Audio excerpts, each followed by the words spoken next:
ହେଉଛି ଦାନାର ଧାମରାର ଦୃଶ୍ୟ। ଆପଣ ଦେଖୁଛନ୍ତି ଧାମରାର ଲାଇଭ୍ ଦୃଶ୍ୟ।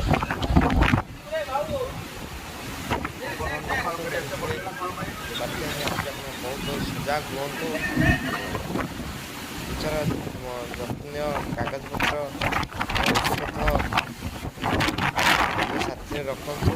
କଚ୍ଚା ଘର ଛାଡ଼ି ଯେ ଆପଣ ନିଜ ନିଜ ସ୍ଥାନାନ୍ତର ହେଉଥିବା ଖାଦ୍ୟ ଆଶ୍ରୟସ୍ଥଳକୁ ଯାଆନ୍ତୁ।